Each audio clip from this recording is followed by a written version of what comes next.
Welcome back. Today I am reading Chapter 3 of A Christmas Carol by Charles Dickens. Let's begin. Chapter 3. The Second of Three Spirits. Awakened in the middle of a prodigiously tough snore, and sitting up in bed to get his thoughts together, Scrooge had no occasion to be told that the bell was again upon the stroke of 1. He felt that he was restored to consciousness in the right nick of time, for the especial purpose of holding a conference with the second messenger dispatched to him through Jacob Marley's intervention. But finding that he turned uncomfortably cold when he began to wonder which of his curtains this new spectre would draw back, he put them every one aside with his own hands, and lying down again, established a sharp lookout all round the bed. For he wished to challenge the spirit on the moment of its appearance, and did not wish to be taken by surprise, and made nervous. Gentlemen of the free and easy sort, who plume themselves on being acquainted with a move or two, and being unusually equal to the time of day, express the wide range of their capacity for adventure by observing that they are good for anything, from pitch and toss to manslaughter, between which opposite extremes, no doubt, there lies a tolerably wide and comprehensive range of subjects. Without venturing for Scrooge quite as hardly as this, I don't mind calling on you to believe that he was ready for a good broad field of strange appearances, and that nothing between a baby and a rhinoceros would have astonished him very much.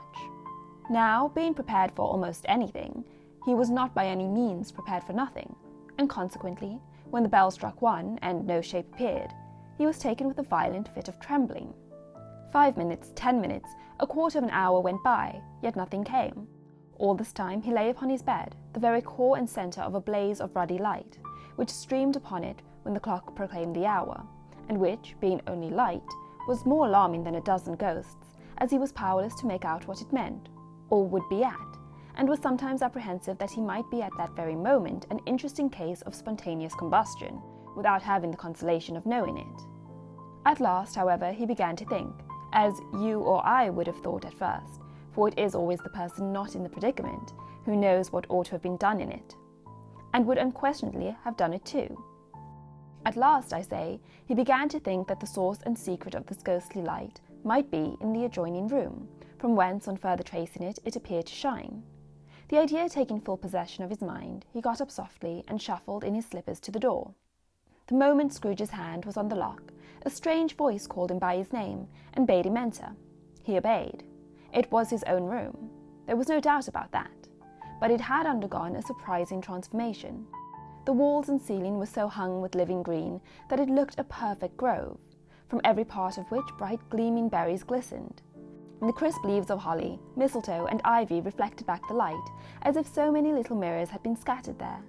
And such a mighty blaze went roaring up the chimney, as that dull petrification of a hearth had never known in Scrooge's time, or Marley's, or for many and many a winter season gone, heaped up on the floor to form a kind of throne, with turkeys, geese, game, poultry, brawn, great joints of meat, sucking pigs, long wreaths of sausages, mince pies, plum puddings, barrels of oysters, red-hot chestnuts, cherry-cheeked apples, juicy oranges, luscious pears, immense twelfth cakes, and seething bowls of punch, that made the chamber dim with their delicious steam.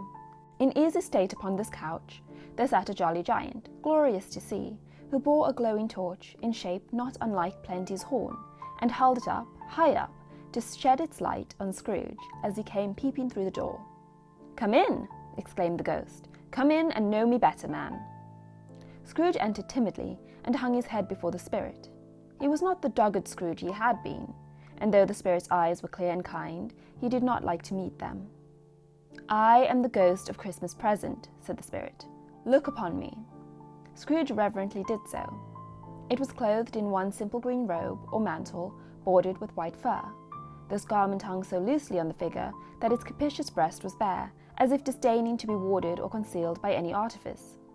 Its feet, observable beneath the ample folds of the garment, were also bare, and on its head it wore no other covering than a holly wreath, set here and there with shining icicles. Its dark brown curls were long and free as its genial face, its sparkling eye, its open hand, its cheery voice, its unconstrained demeanour, and its joyful air. Girded round its middle was an ancient scabbard, but no sword was in it, and the ancient sheath was eaten up with rust. "You have never seen the like of me before," exclaimed the spirit. "Never," Scrooge made answer to it. "Have never walked forth with the younger members of my family, meaning, for I am very young, My elder brother's born in these later years, pursued the phantom. I don't think I have, said Scrooge. I am afraid I have not. Have you had many brothers, Spirit? More than 1,800, said the ghost. A tremendous family to provide for, muttered Scrooge. The ghost of Christmas Present rose. Spirit, said Scrooge submissively, conduct me where you will. I went forth last night on compulsion, and I learned a lesson which is working now. Tonight, if you have aught to teach me, let me profit by it. Touch my robe. Scrooge did as he was told, and held it fast. Holly, mistletoe, bread berries, ivy, turkeys, geese, game, poultry, brawn, meat, pigs, sausages, oysters, pies, puddings, fruit, and punch all vanished instantly. So did the room, the fire, the ruddy glow, the hour of the night, and they stood in the city streets on Christmas morning, where, for the weather was severe, the people made a rough but brisk and not unpleasant kind of music, in scraping the snow from the pavement in front of their dwellings, and from the tops of their houses, whence it was mad delight to the boys to see it come plumping down into the road below, and spilling into artificial little snowstorms. The house fronts looked black enough, and the windows blacker, contrasting with the smooth white sheet of snow upon the roofs, and with the dirtier snow upon the ground, which last deposit had been ploughed up in deep furrows by the heavy wheels of carts and wagons, furrows that crossed and recrossed each other hundreds of times, where the great sheets branched off, and made intricate channels, hard to trace in the thick yellow mud and icy water. The sky was gloomy, and the shortest streets were choked up with a dingy mist, half thawed, half frozen, whose heavier particles descended in a shower of sooty atoms, as if all the chimneys in Great Britain had, by one consent, caught fire, and were blazing away to their dear hearts' content. There was nothing very cheerful in the climate or the town, and yet there was an air of cheerfulness abroad that the clearest summer air and brightest summer sun might have endeavoured to diffuse in vain. For the people who were shovelling away on the housetops were jovial and full of glee, calling out to one another from the parapets, and now and then exchanging a facetious snowball, better-natured missile far than many a wordy jest, laughing heartily if it went right, and not less heartily if it went wrong. The poulterers' shops were still half open, and the fruiterers were radiant in their glory. There were great round, pot-bellied baskets of chestnuts, shaped like the waistcoats of jolly old gentlemen, lolling at the doors and tumbling out into the street in their apoplectic opulence. There were ruddy, brown-faced, broad-girthed Spanish onions, shining in the fatness of their growth like Spanish friars, and winking from their shelves in wanton slyness at the girls as they went by, and glanced demurely at the hung-up mistletoe. There were pears and apples clustered high in blooming pyramids. There were bunches of grapes made, in the shopkeeper's benevolence, to dangle from conspicuous hooks, that people's mouths might water gratis as they passed.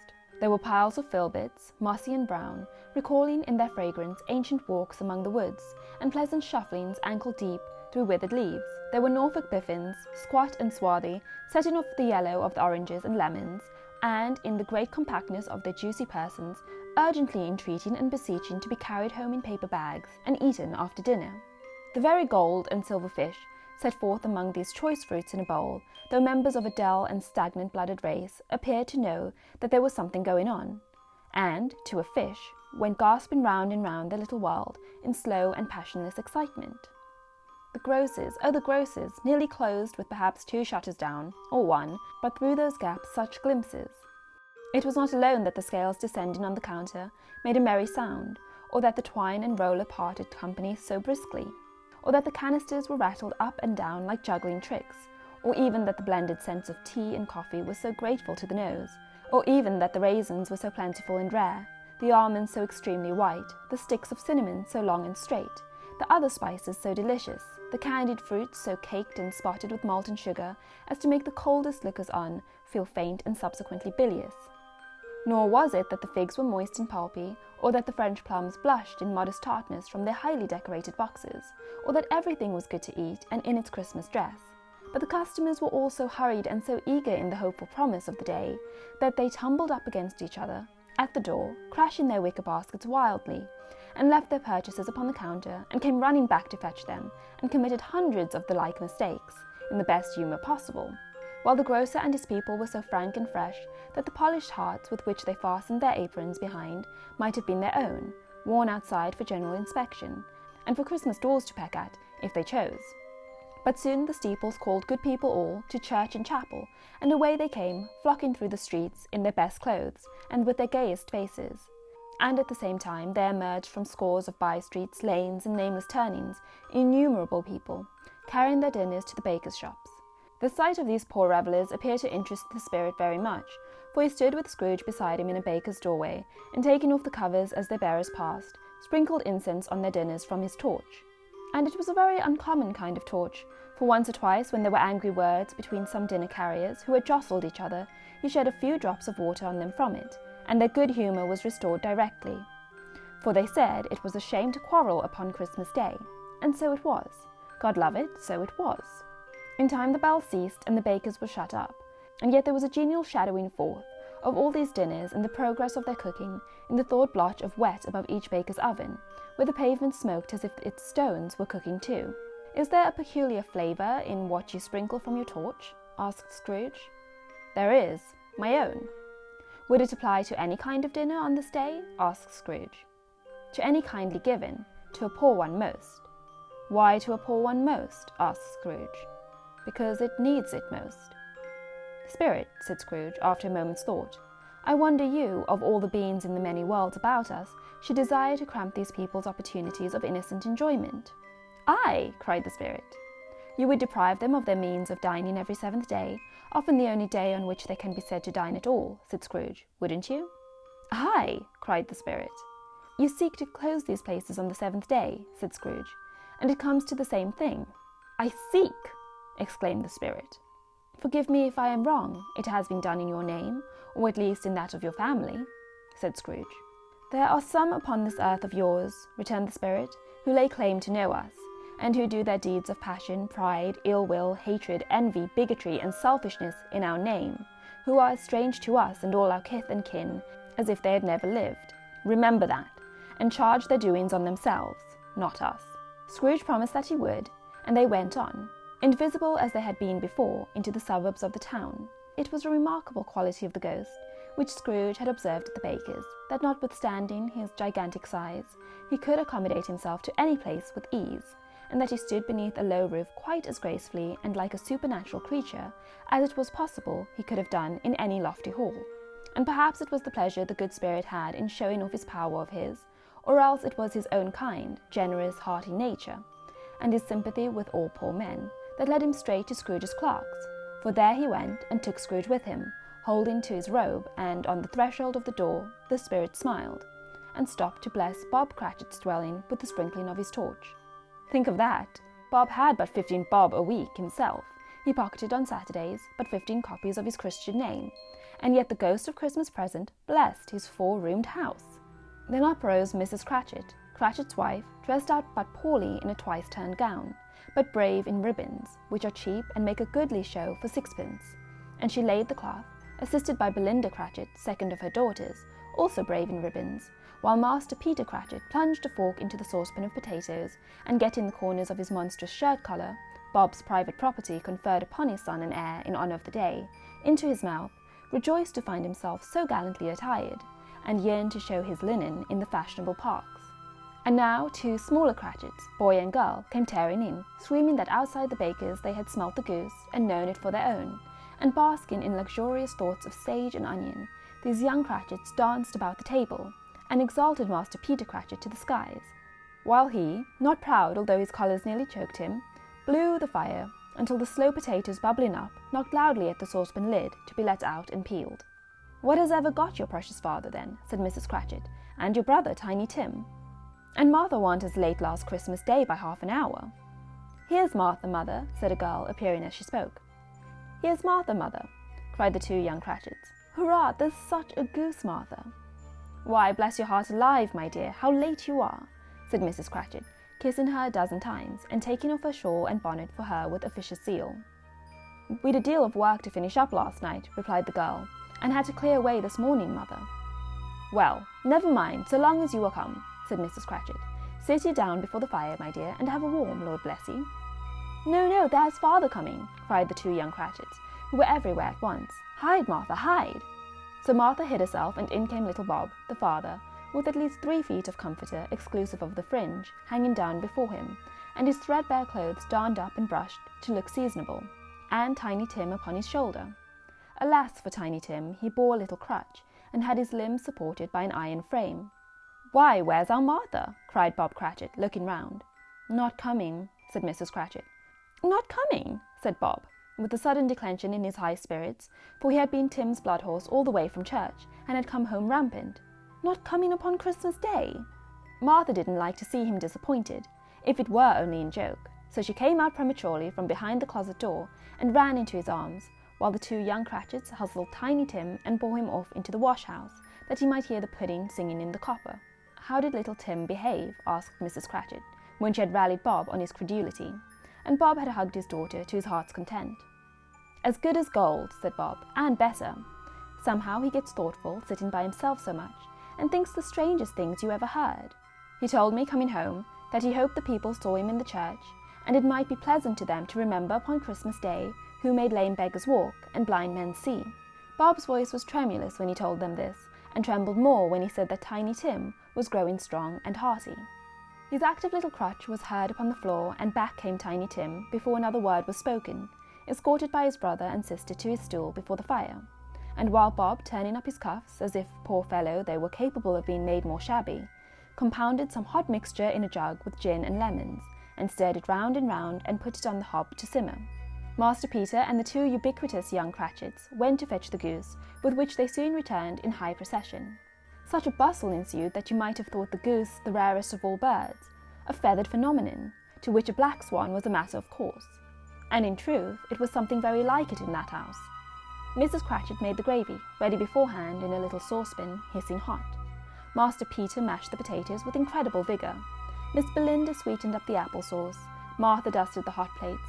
Bob took Tiny Tim beside him in a tiny corner at the table. The two young Cratchits set chairs for everybody, not forgetting themselves, and mounting guard upon their posts, crammed spoons into their mouths, lest they should shriek for goose before their turn came to be helped. At last the dishes were set on, and grace was said. It was succeeded by a breathless pause, as Mrs. Cratchit, looking slowly all along the carving knife, prepared to plunge it in the breast. But when she did, and when the long-expected gush of stuffing issued forth, one murmur of delight arose all round the board, and even Tiny Tim, excited by the two young Cratchits, beat on the table with the handle of his knife, and feebly cried, "Hurrah!" There never was such a goose. Bob said he didn't believe there ever was such a goose cooked.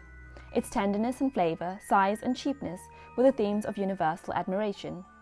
Eked out by apple sauce and mashed potatoes, it was a sufficient dinner for the whole family.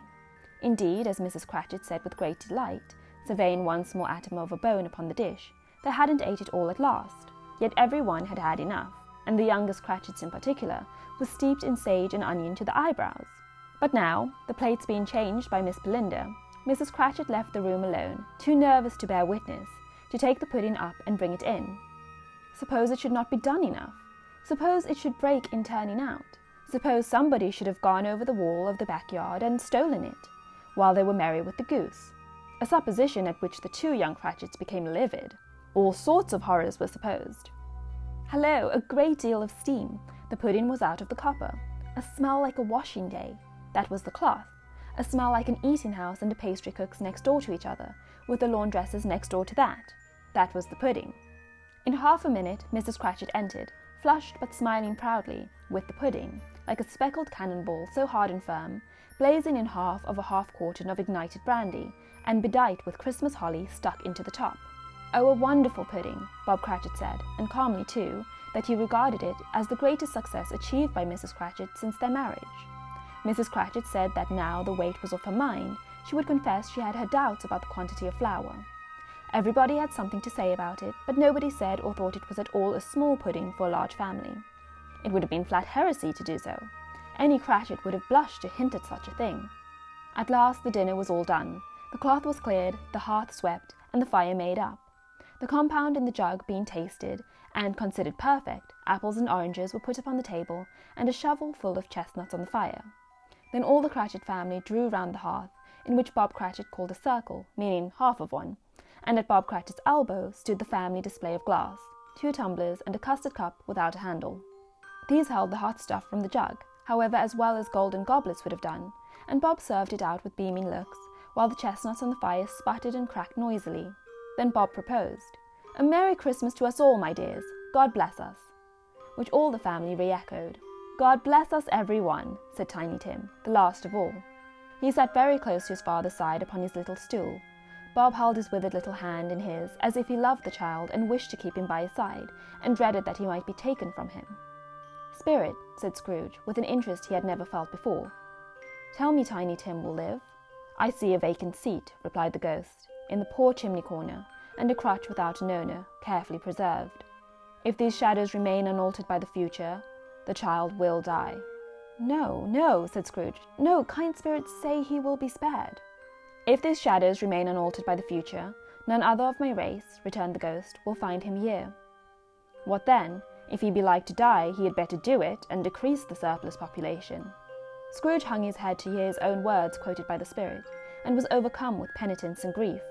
"Man," said the ghost, "if man you be in heart, not adamant, forbear that wicked cant until you have discovered what the surplus is, and where it is. Will you decide what men shall live, what men shall die? It may be that in the sight of heaven you are more worthless and less fit to live than millions like this poor man's child." Oh God, to hear the insect on the leaf pronouncing on the too much life among his hungry brothers in the dust! Scrooge bent before the ghost's rebuke, and trembling cast his eyes upon the ground, but he raised them speedily on hearing his own name. "Mr. Scrooge," said Bob, "I'll give you Mr. Scrooge, the founder of the feast." "The founder of the feast, indeed!" cried Mrs. Cratchit, reddening. "I wish I had him here. I'd give him a piece of my mind to feast upon, and I hope he'd have a good appetite for it." "My dear," said Bob, "the children. Christmas Day." "It should be Christmas Day, I am sure," said she, "on which one drinks the health of such an odious, stingy, hard, unfeeling man as Mr. Scrooge. You know he is, Robert. Nobody knows it better than you do, poor fellow." "My dear," was Bob's mild answer, "Christmas Day." "I'll drink his health for your sake, and the day's," said Mrs. Cratchit, "not for his. Long life to him, a Merry Christmas and a Happy New Year. He'll be very merry and very happy, I have no doubt." The children drank the toast after her. It was the first of their proceedings which had no heartiness. Tiny Tim drank it last of all, but he didn't care twopence for it. Scrooge was the ogre of the family. The mention of his name cast a dark shadow on the party, which was not dispelled for a full 5 minutes. After it had passed away, they were 10 times merrier than before, from the mere relief of Scrooge, the baleful, being done with. Bob Cratchit told them how he had a situation in his eye for Master Peter, which would bring in, if obtained, full 5 and 6pence weekly. The 2 young Cratchits laughed tremendously at the idea of Peter's being a man of business, and Peter himself looked thoughtfully at the fire from between his collars, as if he were deliberating what particular investments he should favour when he came into the receipt of that bewildering income. Martha, who was a poor apprentice at a milliner's, then told them what kind of work she had to do, and how many hours she worked at a stretch, and how she meant to lie abed tomorrow morning for a good long rest. Tomorrow being a holiday, she passed at home. Also how she had seen a countess and a lord some days before, and how the lord was much about as tall as Peter, at which Peter pulled up his collars so high that you couldn't have seen his head if you had been there. All this time the chestnuts and the jug went round and by they had a song about a lost child travelling in the snow, from Tiny Tim, who had a plaintive little voice, and sang it very well indeed. There was nothing of high mark in this. They were not a handsome family, they were not well dressed, their shoes were far from being waterproof, their clothes were scanty, and Peter might have known, and very likely did, the inside of a pawnbroker's. But they were happy, grateful, pleased with one another, and contented with the time. And when they faded and looked happier yet in the bright sprinklings of the spirit's torch at parting, Scrooge had his eye upon them, and especially on Tiny Tim, until the last.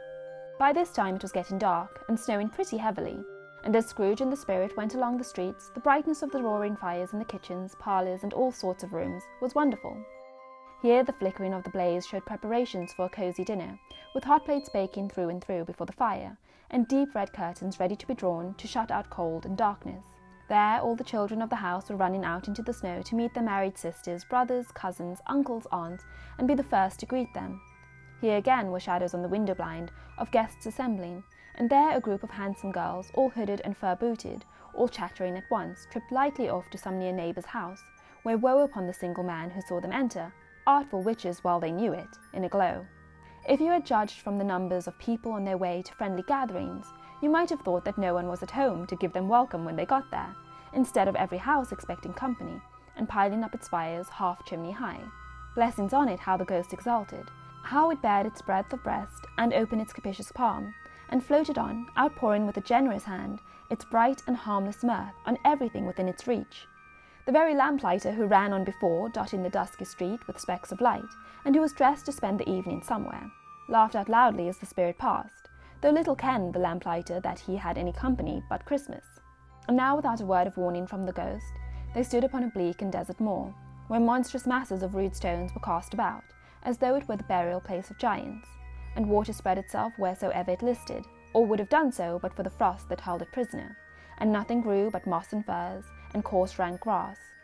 Down in the west the setting sun had left a streak of fiery red, which glared upon the desolation for an instant like a sullen eye, and frowning lower, lower, lower yet, was lost in the thick gloom of darkest night. "What place is this?" asked Scrooge. "A place where miners live, who labour in the bowels of the earth," returned the spirit. "But they know me, see?" A light shone from the window of a hut, and swiftly they advanced towards it. Passing through the wall of mud and stone, they found a cheerful company assembled round a glowing fire, an old man and woman, with their children and their children's children, and another generation beyond that, all decked out gaily in their holiday attire. The old man, in a voice that seldom rose above the howling of the wind upon the barren waste, was singing them a Christmas song. It had been a very old song when he was a boy, and from time to time they all joined in the chorus. So surely as they raised their voices, the old man got quite blithe and loud, and so surely as they stopped, his vigour sank again. The spirit did not tarry here, but bade Scrooge hold his robe, and passing on above the moor, sped whither? Not to the sea. To sea. To Scrooge's horror, looking back, he saw the last of the land, a frightful range of rocks behind them, and his ears were deafened by the thundering water as it rolled and roared and raged among the dreadful caverns it had worn, and fiercely tried to undermine the earth.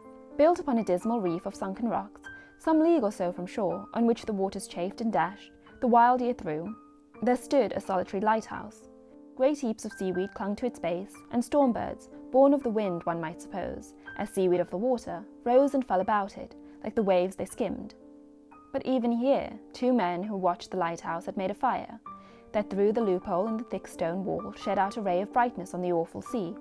Joining their hands over the rough table at which they sat, they wished each other Merry Christmas in their can of grog, and one of them, the elder too, with his face all damaged and scarred with hard weather, as the old figurehead of an old ship might be, struck up a sturdy song that was like a gale in itself. Again the ghost sped on, above the black and heaving sea, on and on, until being far away, as he told Scrooge, from any shore, they lighted on a ship. They stood beside the helmsman at the wheel, the lookout in the bow, the officers who had the watch, dark ghostly figures in their several stations, but every man among them hummed a Christmas tune, or had a Christmas thought, or spoke below his breath to his companion of some bygone Christmas day, with homeward hopes belonging to it. And every man on board, waking or sleeping, good or bad, had had a kinder word for another on that day than on any day in the year, and had shared to some extent in its festivities, and had remembered those he cared for at a distance, and had known that they delighted to remember him. It was a great surprise to Scrooge, while listening to the moaning of the wind, and thinking what a solemn thing it was to move on through the lonely darkness over an unknown abyss, whose depths were secrets as profound as death. It was a great surprise to Scrooge, while thus engaged, to hear a hearty laugh. It was a much greater surprise to Scrooge to recognise it as his own nephew's, and to find himself in a bright, dry, gleaming room, with the spirit standing smiling by his side, and looking at that same nephew with approving affability. Laughed Scrooge's nephew. If you should happen, by any unlikely chance, to know a man more blessed in a laugh than Scrooge's nephew, all I can say is, I should like to know him too. Introduce him to me, and I'll cultivate his acquaintance. It is a fair, even-handed, noble adjustment of things, that while there is infection in disease and sorrow, there is nothing in the world so irresistibly contagious as laughter and good humour. When Scrooge's nephew laughed in this way, holding his side, rolling his head, and twisting his face into the most extravagant contortions, Scrooge's niece, by marriage, laughed as heartily as he, and their assembled friends, being not a bit behindhand, roared out lustily. "He said that Christmas was a humbug, as I live," cried Scrooge's nephew. "He believed it too." "More shame for him, Fred," said Scrooge's niece indignantly. "Bless those women, they never do anything by halves. They are always in earnest." She was very pretty, exceedingly pretty, with a dimpled, surprised-looking capital face, a ripe little mouth that seemed made to be kissed, as no doubt it was, all kinds of good little dots about her chin that melted into one another when she laughed, and the sunniest pair of eyes you ever saw in any little creature's head. Altogether she was what you would have called provoking, you know, but satisfactory too. Oh, perfectly satisfactory. "He's a comical old fellow," said Scrooge's nephew. "That's the truth, and not so pleasant as he might be. However, his offences carry their own punishment, and I have nothing to say against him." "I'm sure he is very rich, Fred," hinted Scrooge's niece. "At least you always tell me so." "What of that, my dear?" said Scrooge's nephew. "His wealth is of no use to him. He don't do any good with it. He don't make himself comfortable with it. He hasn't the satisfaction of thinking that he is ever going to benefit us with it." "I have no patience for him," observed Scrooge's niece. Scrooge's niece's sisters and all the other ladies expressed the same opinion. "Oh, I have," said Scrooge's nephew. "I am sorry for him. I couldn't be angry with him if I tried. Who suffers by his ill whims? Himself, always. Here he takes it into his head to dislike us, and he won't come and dine with us. What's the consequence? He don't lose much of a dinner." "Indeed, I think he loses a very good dinner," interrupted Scrooge's niece. Everybody else said the same, and they must be allowed to have been competent judges because they had just had dinner, and, with the dessert upon the table, were clustered round the fire by lamplight. "Well, I'm very glad to hear it," said Scrooge's nephew, "because I haven't great faith in these young housekeepers. What do you say, Topper?" Topper had clearly got his eye upon one of Scrooge's niece's sisters, for he answered that a bachelor was a wretched outcast who had no right to express an opinion on the subject. Whereat Scrooge's niece's sister, the plump one with the lace tucker, not the one with the roses, blushed. "Do go on, Fred," said Scrooge's niece, clapping her hands. "He never finishes what he begins to say. He is such a ridiculous fellow." Scrooge's nephew revelled in another laugh, and as it was impossible to keep the infection off, though the plump sister tried hard to do it with aromatic vinegar, his example was unanimously followed. "I was only going to say," said Scrooge's nephew, "that the consequence of his taking a dislike to us and not making merry with us is, as I think, that he loses some pleasant moments, which could do him no harm. I am sure he loses pleasanter companions than he can find in his own thoughts, either in his mouldy old office or his dusty chambers. I mean to give him the same chance every year, whether he likes it or not, for I pity him. He may rail at Christmas till he dies, but he can't help thinking better of it. I defy him. If he finds me going there in good temper, year after year, and saying, 'Uncle Scrooge, how are you?' if it only puts him in the vein to leave his poor clerk £50, that's something, and I think I shook him yesterday." It was their turn to laugh now at the notion of his shaking Scrooge, but being thoroughly good-natured and not much caring what they laughed at, so that they laughed at any rate, he encouraged them in their merriment and passed the bottle joyously. After tea they had some music, for they were a musical family, and knew what they were about when they sung a glee or catch, I can assure you, especially Topper, who could growl away in the bass like a good one, and never swell the large veins in his forehead or get red in the face over it. Scrooge's niece played well upon the harp, and played among other tunes a simple little air, a mere nothing, you might learn to whistle it in 2 minutes, which had been familiar to the child who fetched Scrooge from the boarding school, as he had been reminded by the ghost of Christmas past. When this strain of music sounded, all the things that ghost had shown him came upon his mind. He softened more and more, and thought that if he could have listened to it often, years ago, he might have cultivated the kindness of life for his own happiness with his own hands, without resorting to the sexton's spade that buried Jacob Marley. But they didn't devote the whole evening to music. After a while they played at forfeits, for it is good to be children sometimes, and never better than at Christmas, when its mighty founder was a child himself. Stop. There was first a game of blind man's buff. Of course there was. And I no more believe Topper was really blind than I believe he had eyes in his boots. My opinion is that it was a done thing between him and Scrooge's nephew, and that the ghost of Christmas Present knew it. The way he went after that plump sister in the lace tucker was an outrage on the credulity of human nature, knocking down the fire irons, tumbling over the chairs, bumping against the piano, smothering himself among the curtains. Wherever she went, there went he. He always knew where the plump sister was. He wouldn't catch anybody else. If you had fallen up against him, as some of them did, on purpose, he would have made a feint of endeavouring to seize you, which would have been an affront to your understanding, and would instantly have sidled off in the direction of the plump sister. She often cried out that it wasn't fair, and it really was not. But when at last he caught her, when, in spite of all of her silken rustlings, and her rapid flutterings past him, he got her into a corner whence there was no escape, then his conduct was the most execrable. For his pretending not to know her, his pretending that it was necessary to touch her headdress, and further to assure himself of her identity by pressing a curtain ring upon her finger, and a certain chain round her neck, was vile, monstrous. No doubt she told him her opinion of it, when another blind man being in office, they were so very confidential together behind the curtains. Scrooge's niece was not one of the blind man's buff party, but was made comfortable with a large chair and footstool, in a snug corner where the ghost and Scrooge were close behind her. But she joined in the forfeits, and loved her love to admiration with all the letters of the alphabet. Likewise, at the game of how, when and where, she was very great, and to the secret joy of Scrooge's nephew, beat her sisters hollow, though they were sharp girls too, as Topper could have told you. There might have been 20 people there, young and old, but they all played, and so did Scrooge, for wholly forgetting in the interest he had in what was going on, that his voice made no sound in their ears, he sometimes came out with his guests quite loud, and very often guessed quite right too, for the sharpest needle, best Whitechapel, warranted not to cut in the eye, was not sharper than Scrooge, blunt as he took it in his head to be. The ghost was greatly pleased to find him in this mood, and looked upon him with such favour that he begged like a boy to be allowed to stay until the guests departed. But this the spirit could not have done. "Here is a new game," said Scrooge. "1 half-hour, spirit, only one." It was a game called Yes and No, where Scrooge's nephew had to think of something, and the rest must find out what, he only answering to the questions yes or no, as the case was.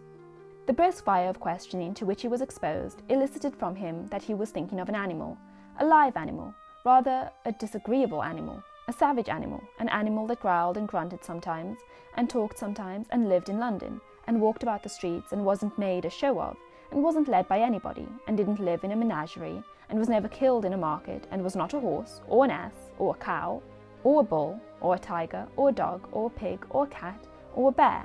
At every fresh question that was put to him, the nephew burst into a fresh roar of laughter, and was so inexpressibly tickled that he was obliged to get up off the sofa and stamp. At last, the plump sister, falling into a similar state, cried out, "I have found it out! I know what it is, Fred! I know what it is!" "What is it?" cried Fred.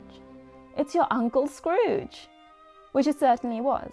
Admiration was the universal sentiment, though some objected that the reply to "Is it a bear?" ought to have been yes, inasmuch as an answer in the negative was sufficient to have diverted their thoughts from Mr. Scrooge, supposing they had ever had any tendency that way. "He has given us plenty of merriment, I am sure," said Fred, "and it would be ungrateful not to drink to his health. Here is a glass of mulled wine, ready to our hand at the moment, and I say, Uncle Scrooge." "Well, Uncle Scrooge," they cried. "A Merry Christmas and a Happy New Year to the old man, whatever he is," said Scrooge's nephew. "He wouldn't take it from me, but may he have it none the less. Uncle Scrooge." Uncle Scrooge had imperceptibly become so gay and light of heart that he would have pledged the unconscious company in return, and thanked them in an inaudible speech, if the ghost had given him time. But the whole scene passed off in the breath of the last words spoken by his nephew, and he and the spirit were again upon their travels. Much they saw, and far they went, and many homes they visited, but always with a happy end. The spirit stood beside sick beds, and they were cheerful, on foreign lands, and they were close at home, by struggling men, and they were patient in their greater hope, by poverty, and it was rich, in almshouse, hospital, and jail, in misery's every refuge, where vain man in his little brief authority had not made fast the door, and barred the spirit out, he left his blessing, and taught Scrooge his precepts. It was a long night, if it were only a night, but Scrooge had his doubts of this, because the Christmas holidays appeared to be condensed into the space of time they passed together. It was strange, too, that while Scrooge remained unaltered in his outward form, the ghost grew older, clearly older. Scrooge had observed this change, but never spoke of it, until they left a children's 12th night party, when, looking at the spirit, as they stood together in an open place, he noticed that its hair was grey. "Are spirits' lives so short?" asked Scrooge. "My life upon this globe is very brief," replied the ghost. "It ends tonight." "Tonight?" cried Scrooge. "Tonight, at midnight. Hark, the time is drawing near." The chimes were ringing the 11:15 at that moment. "Forgive me if I am not justified in what I ask," said Scrooge, looking intently at the spirit's robe, "but I see something strange and not belonging to yourself protruding from your skirt. Is it a foot or a claw?" "It might be a claw, for the flesh there is upon it," was the spirit's sorrowful reply. "Look here." From the foldings of its robe it brought 2 children, wretched, abject, frightful, hideous, miserable. They knelt down at its feet and clung upon the outside of its garment. "Oh, man, look here, look, down here," exclaimed the ghost. They were a boy and a girl, yellow, meagre, ragged, scowling, wolfish, but prostrate too, in their humility. Where graceful youth should have filled their features out and touched them with its freshest tints, a stale and shriveled hand, like that of age, had pinched and twisted them, and pulled them into shreds. Where angels might have sat enthroned, devils lurked and glared out menacing. No change, no degradation, no perversion of humanity in any grade, through all the mysteries of wonderful creation, has monsters half so terrible and dread. Scrooge started back, appalled. Having them shown to him in this way, he tried to say they were fine children, but the words choked themselves rather than be parties to a lie of such enormous magnitude. "Spirits, are they yours?" Scrooge could say no more. "They are man's," said the spirit, looking down upon them, "and they cling to me, appealing from their fathers. This boy is ignorance, this girl is want. Beware them both, and all of their degree, but most of all beware this boy, for on his brow I see that written which is doom, unless the writing be erased. Deny it," cried the spirit, stretching out his hand towards the city.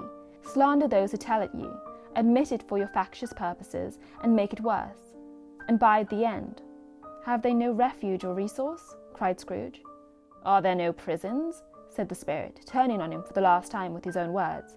"Are there no workhouses?" The bell struck 12. Scrooge looked about him for the ghost and saw it not. As the last stroke ceased to vibrate, he remembered the prediction of old Jacob Marley, and lifting up his eyes, beheld a solemn phantom, draped and hooded, coming like a mist along the ground towards him. And that is the end of chapter 3. I hope you enjoyed the video. Please give it a like and subscribe to the channel. And next week, chapter 4 will be out. Great. See you then.